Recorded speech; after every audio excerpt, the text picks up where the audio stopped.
Lorsque son mari, Gary, est décédé, Stella a découvert que leur mariage n'avait jamais été légalisé. Son fils, Peter, devait donc tout hériter.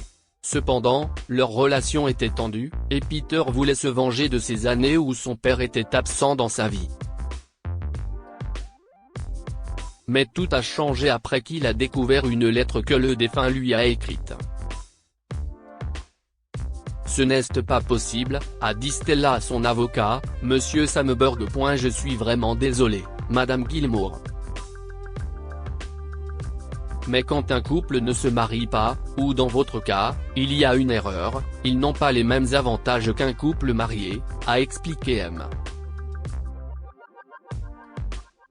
Samberg avec sympathie. Mais ce n'était pas notre erreur. Ils ont annulé plusieurs licences de mariage il y a des années, et personne n'a jamais pensé à nous en informer, a poursuivi Stella. Je sais, Madame Gilmour.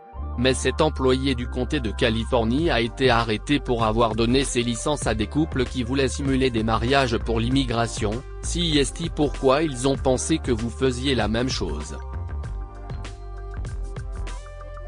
J'ai expliqué tout cela tout à l'heure, a dit l'avocat, frustré par la femme âgée. Le mari de Stella, Gary, est décédé il y a quelques semaines, et cela a été si soudain qu'aucun des deux n'a fait de testament.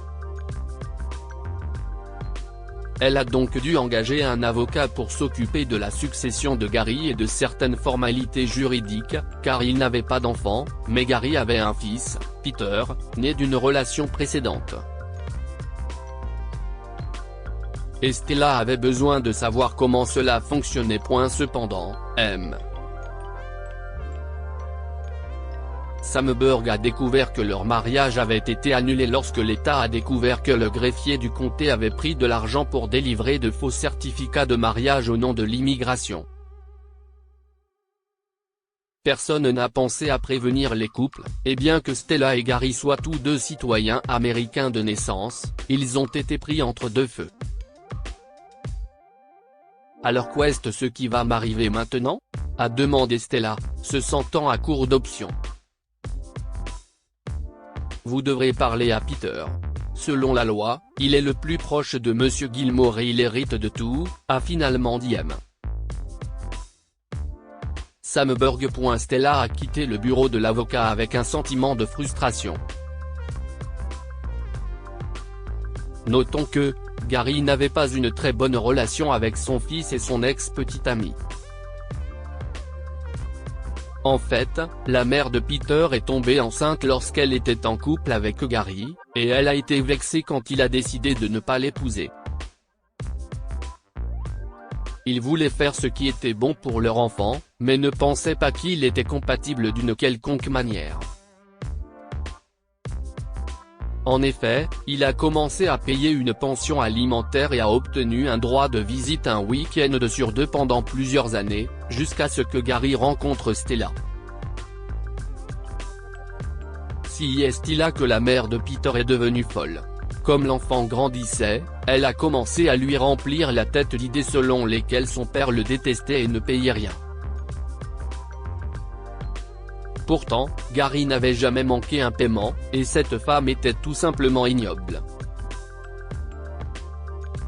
Lorsque Peter a eu 14 ans, il avait cessé toute communication avec Gary, ne voulait plus lui rendre visite et avait appris à le détester.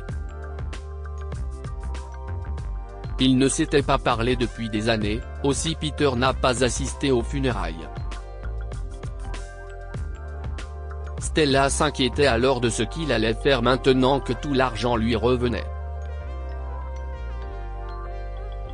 De plus, il pourrait vouloir leur maison, et Monsieur Samberg a essayé d'expliquer combien cela serait compliqué, même si Gary et Stella étaient tous deux sur l'acte de propriété.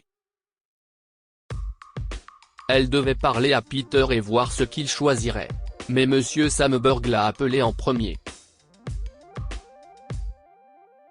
Stella vivait à Santa Barbara, et Peter à Los Angeles, mais dès qu'il a eu des nouvelles de l'avocat, il est venu en voiture pour tout récupérer.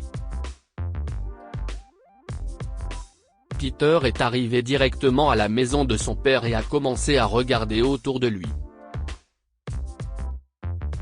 Je suis désolé, Stella. Mais j'ai été privé d'un père toute ma vie, alors je veux mon héritage, et je m'en vais, a-t-il dit. Alors tu vas me virer de chez moi ? A demandé Stella, ne sachant pas quoi dire d'autre. S'il te plaît. Je ne suis pas le méchant ici. Tu as enlevé mon père, donc je ne me soucie pas vraiment de ce qui t'arrive, a répliqué Peter avec dédain. Je t'ai dit que ce n'était pas vrai, a-t-elle supplié. Peu importe. Je vais regarder dans le bureau de papa. Il y avait un tas de choses intéressantes, a déclaré Peter qui s'est dirigé vers le bureau de Gary, où il gardait des livres, des objets de collection et toutes sortes de choses. Stella est restée dans la cuisine et a réfléchi à ce qu'elle allait faire maintenant. Elle pouvait peut-être rester avec sa sœur à Santa Ana pendant un certain temps, mais elle se sentait toujours perdue. J'aimerais que Gary soit là. Peter affichait un sourire narquois en entrant dans le bureau de son père et en fermant la porte. Enfin, après des années de ressentiment à leur égard, il allait se venger. Sa mère disait toujours que Gary avait cessé de lui rendre visite et de payer la pension alimentaire lorsqu'il avait épousé cette femme.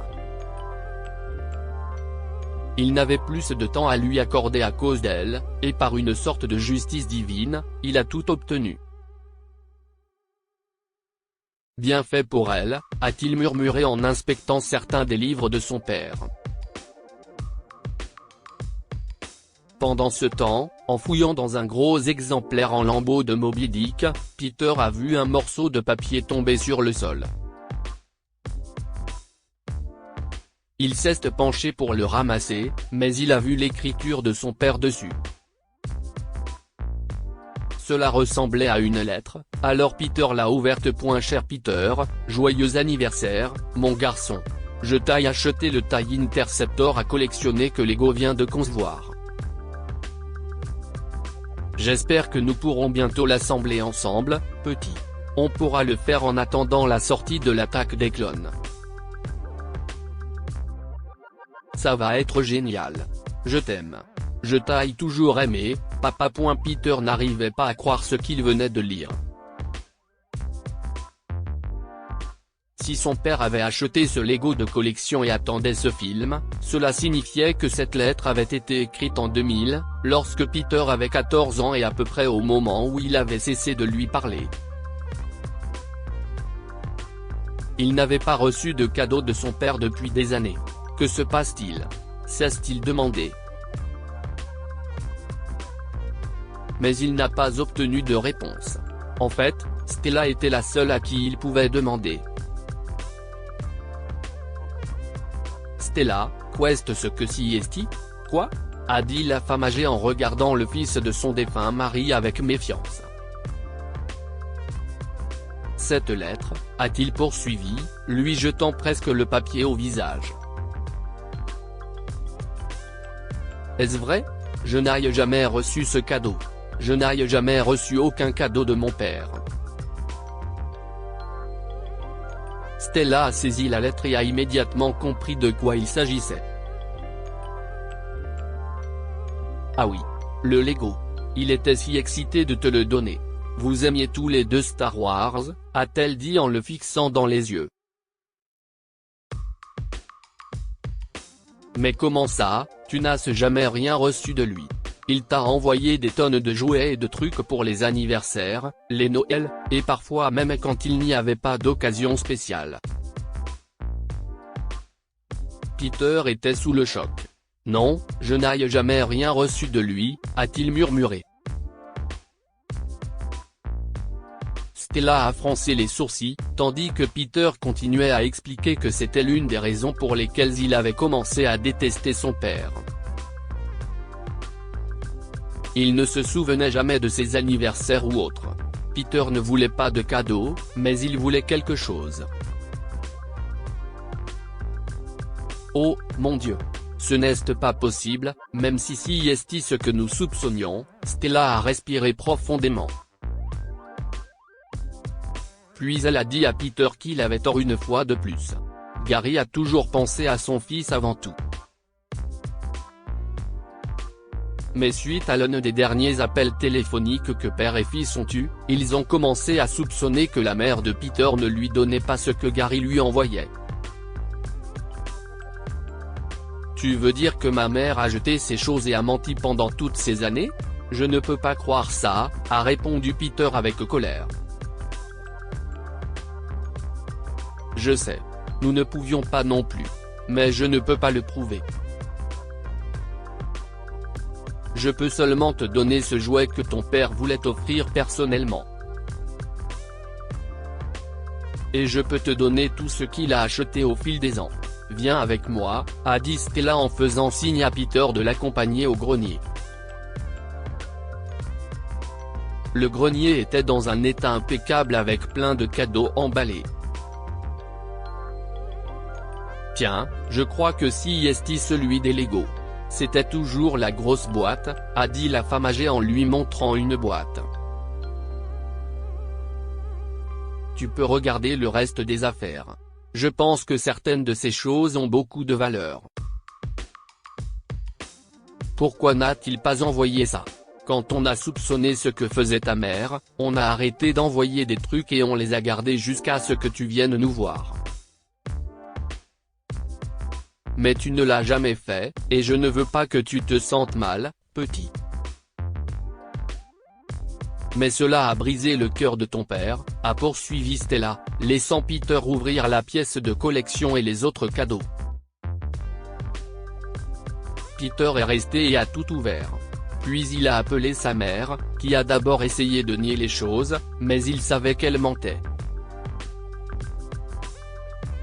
Elle a fini par dire la vérité, et Peter a eu le cœur brisé lui aussi. J'ai gâché toutes ces années parce que ma mère m'a menti, et maintenant, je ne peux même pas me réconcilier avec mon père, s'est-il lamenté après avoir raccroché son téléphone. Lorsqu'il est sorti du grenier, il a promis à Stella qu'il ne prendrait pas la maison et ne lui donnerait pas tout. Mais il voulait garder certaines des affaires de son père. Elle a immédiatement accepté, car c'est ce que Gary aurait voulu. À la fin, Peter et elle ont développé un lien assez étroit, car elle lui racontait des histoires sur son père. Et il a tenu sa promesse, lui donnant tout l'argent et lui signant tout, de sorte qu'elle soit la seule propriétaire de leur maison.